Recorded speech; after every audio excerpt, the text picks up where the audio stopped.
Hello dear students, कैसे हैं आप लोग। आज हम लोग क्लास 10 बायोलॉजी का चैप्टर नंबर 1 से कुछ इंपॉर्टेंट ऑब्जेक्टिव को सॉल्व करेंगे। बने रहिएगा हमारे साथ एंड तक। चलिए शुरू करते हैं। देखिए क्वेश्चन नंबर 1 पढ़ते हैं। क्या लिखा है कि निम्नलिखित क्रियाओं में कौन सजीव के मुख्य लक्षण हैं? स्थानांतरण, श्वसन, प्रकाश संश्लेषण या इनमें से सभी। मतलब इनमें से कौन सी क्रिया है जो सजीव का लक्षण है। ठीक है, तो ये सभी जो है ये सभी आपका सजीव का लक्षण है, क्योंकि स्थानांतरण भी जरूरी होता है, श्वसन भी, प्रकाश संश्लेषण भी, है कि नहीं, इसलिए। तो 2 नंबर सवाल की तरफ बढ़ते हैं कि कोशिका के किस भाग में सजीवों के सारे गुण विद्यमान रहते हैं। यानी कोशिका का कौन सा भाग है जिसमें सभी के सभी गुण मौजूद होते हैं। कोशिका झिल्ली, कोशिका भित्ति, कोशिका द्रव, जीव द्रव या फिर इनमें से कोई नहीं। तो आपका क्या होगा, जीव द्रव हो जाएगा। ठीक है, और जीव द्रव में कौन सा पार्ट, केंद्रक, है ना, याद रखिएगा। 3 नंबर सवाल की तरफ बढ़ते हैं कि वह सारी क्रियाएं जिनके द्वारा जीवों का अनुरक्षण होता है कहलाती हैं पोषण, शोषण, जनन या फिर जैव प्रक्रम। वह सारी क्रियाएं जिनसे जीवों का अनुरक्षण हो पाता है तो उनको हम लोग क्या कहते हैं, जैव प्रक्रम कहते हैं। और जैव प्रक्रम में ही ये तीनों आपका आ जाता है। ठीक है, चलिए 4 नंबर सवाल की तरफ बढ़ते हैं कि निम्नलिखित में कौन स्वपोषी होते हैं? जीवाणु, कवक, सभी जीव या फिर सभी हरे पौधे। ठीक है, तो कौन स्वपोषी होते हैं? तो आप लोग जानते हैं स्वपोषी किसको बोलते हैं, जो अपना भोजन स्वयं बनाते हैं। तो इनमें से आपका हरे पौधे जो है वो स्वपोषी हो जाएगा। ठीक है, 5 नंबर सवाल की तरफ बढ़ते हैं कि प्रकाश संश्लेषण से किस पदार्थ का निर्माण होता है? CO2, H2O या फिर आपका कार्बोहाइड्रेट या फिर क्लोरोफिल। तो प्रकाश संश्लेषण से देखिएगा किसका निर्माण होता है, कार्बन डाइऑक्साइड का निर्माण होता है क्या? नहीं होता है, ऑक्सीजन का होता है। और H2O का निर्माण तो होता ही नहीं है। जल जो है वो प्रकाश संश्लेषण प्रक्रिया से पहले भी लिया जाता है और बाद में भी जल बनता है, तो इसका निर्माण तो हुआ नहीं। और उसके बाद बनता है आपका कार्बोहाइड्रेट। ठीक है, किसका किसका निर्माण होता है? कार्बोहाइड्रेट का निर्माण होता है और इसके साथ साथ ऑक्सीजन का और आपका ऊर्जा। ठीक है, ये 3 चीज़ें आपकी बनती है प्रकाश संश्लेषण प्रक्रिया से, याद रखिएगा। 6 नंबर सवाल की तरफ बढ़ते हैं। देखिए क्या लिखा है कि गोबर छत्ता में किस प्रकार का पोषण होता है? परजीवी, स्वपोषी, परजीवी पोषण,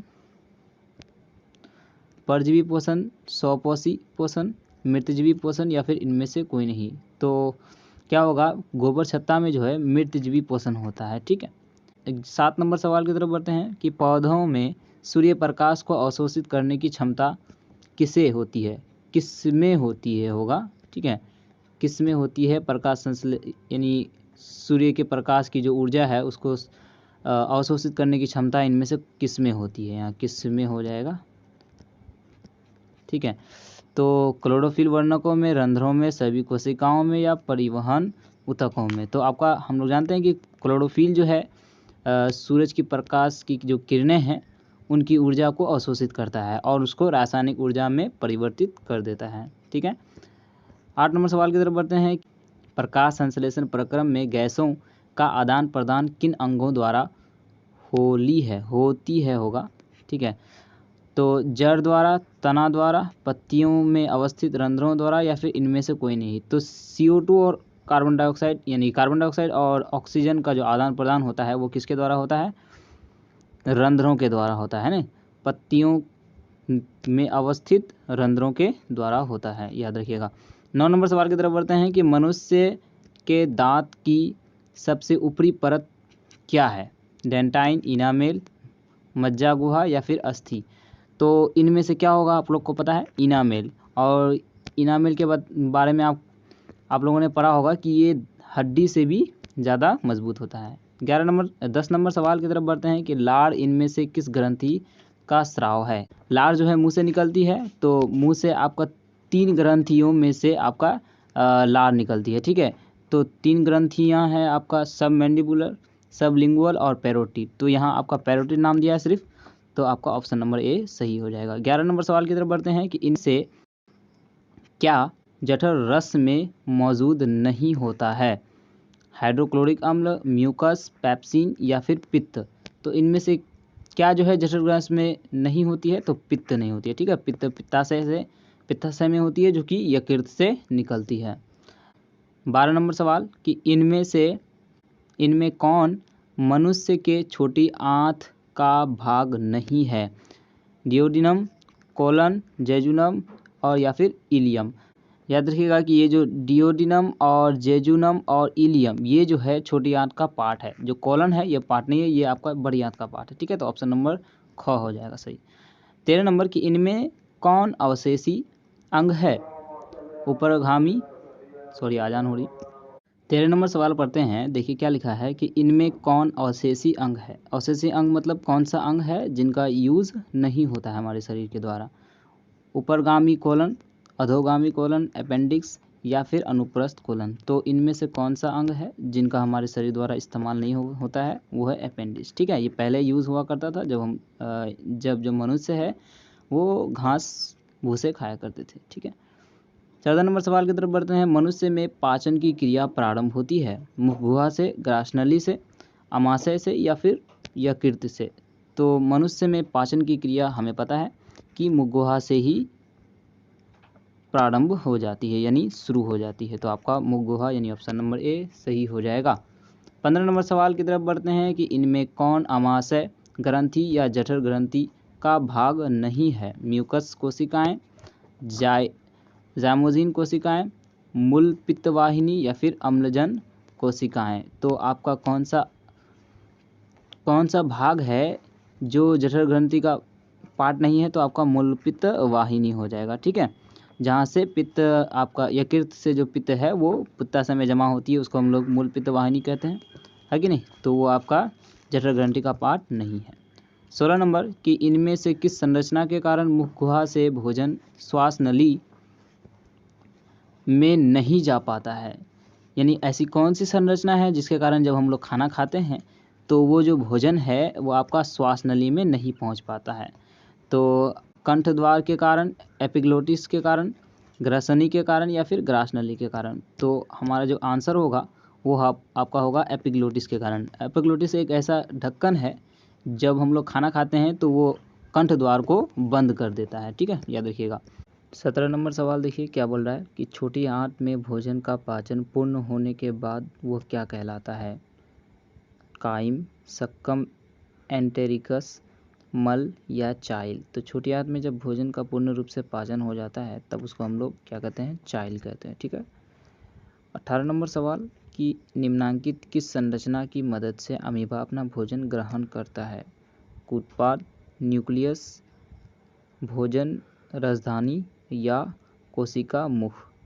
तो किसके मदद से अमीबा जो है अपना भोजन को ग्रहण करता है? तो वो कूटपाद होगा, ठीक है। अमीबा जैसे ये है अमीबा, ठीक है, जहाँ पर अगर उसका भोजन है तो ये इस कूटपाद की मदद से उस भोजन को घेर लेता है और अपने कोशिका द्रव के अंदर ले चले जाता है, ठीक।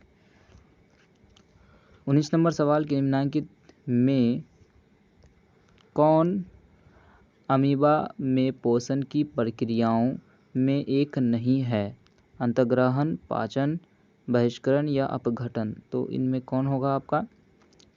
तो होगा अपघटन, ठीक है। 20 नंबर सवाल अमीबा में भोजन का पाचन किस अंगक में होता है? उत्पाद में, भोजन राजधानी में, केंद्रक में या फिर साइटोप्लाज्म जिसको कोशिका द्रव कहते हैं उसमें? तो अमीबा में भोजन का पाचन जो है वो किस अंगक में होता है? तो जो है भोजन रसधानी में होता है, ठीक है, याद रखिएगा किसमें होता है? भोजन रसधानी में अमीबा में भोजन का पाचन होता है। ये राजधानी होता है, उस राजधानी में ही उस भोजन का पाचन होता है। 21 नंबर पैरामीशियम में भोजन का अंतर्ग्रहण शरीर के किस संरचना से होता है? पैरामीशियम में भोजन का जो अंतर्ग्रहण होता है वो कौन सी संरचना से होता है? तो कोशिका मुख से होता है, ठीक है। अमीबा में कूटपाद की मदद से भोजन का अंतर्ग्रहण होता है और पैरामीशियम में कोशिका मुख से, याद रखिएगा दोनों भी है क्वेश्चन से। 22 नंबर अभिशय, यहाँ अमाशय होगा, ठीक है, अमाशय होगा यहाँ अमाशय। तो अमाशय की भीतरी दीवार पर किस प्रकार की कोशिकाओं का स्तर होती है? सल्काब एपिथीलियम कोशिका, क्यूबाइडल एपिथीलियम कोशिका, पक्षमल एपिथीलियम कोशिका या स्तंभाकार एपिथीलियम कोशिका। तो किस प्रकार की कोशिका होती है अमाशय की भीतरी दीवार में? तो आपका होगा स्तंभाकार एपिथीलियम कोशिका, ठीक है, जिनके बारे में आपने 9th क्लास में पढ़ा होगा। 23 नंबर, अमाशय की दीवार में होने वाले घाव जिसको हम लोग पेप्टिक अल्सर कहते हैं, निम्नांकित में किसके अत्यधिक स्राव से हो सकता है? ठीक, अम्लीय स्राव, गैस्ट्रिक लाइपेज या सक्रिय पेप्सिन या फिर म्यूकस। किसके स्राव से आपका पेप्टिक अल्सर होता है? तो होगा अम्ल के वजह से, ठीक है, जिसको हमारे पेट में होता है ना हाइड्रोक्लोरिक अम्ल, उसी के कारण पेप्टिक अल्सर होता है। और ये होता है आपका बहुत लंबे समय तक भूखे रहने पर। और अगर आप बहुत दिनों तक भूखे रहते हैं लंबे समय तक, तो आपको ये जो पेप्टिक अल्सर होगा, फिर ये पेप्टिक अल्सर कैंसर का रूप भी ले लेता है, ठीक है, याद रखिएगा, ये बहुत ज़्यादा इम्पोर्टेंट है। 24 नंबर कि इनमें से कौन वसा को वसा अम्ल और ग्लिसरॉल में बदल देता है? तो सक्रिय पेप्सिन या लाइपेज या अमाइलेज या फिर इन्वर्टेस। तो आपका कौन होगा जो वसा को वसा अम्ल में परिवर्तित कर देता है? तो याद रखिएगा, देखिए ये जो लाइपेज है, ये लाइपेज आपको वसा का पाचन में मदद करता है और वसा को वसा अम्ल में बदल देता है, ठीक है, याद रखिएगा। 25 नंबर कि मानव आहार नाल के किस भाग की लंबाई सबसे अधिक होती है? ग्रास नली, अमाशय, छोटी आंत या बड़ी आंत। तो याद रखिएगा, देखिए दिखने में तो लग रहा है कि बड़ी आंत सबसे बड़ी होगी, लेकिन बड़ी आंत नहीं होती है, छोटी आंत सबसे लंबी होती है, यानी कि सबसे बड़ी होती है। नाम छोटा है लेकिन ये बड़ा होता है, ठीक। 25 नंबर के बाद एक क्वेश्चन आपके लिए है, इनका जवाब आपको देना है कि मानव शरीर की सबसे बड़ी ग्रंथि क्या है? अग्नाशय, यकृत, जठर ग्रंथि या फिर पैरोटिड। तो इसका जवाब आपको देना है, ठीक है। उम्मीद करता हूँ वीडियो पसंद आया होगा। वीडियो पसंद आया होगा तो शेयर कर दीजिएगा अपने दोस्तों के साथ।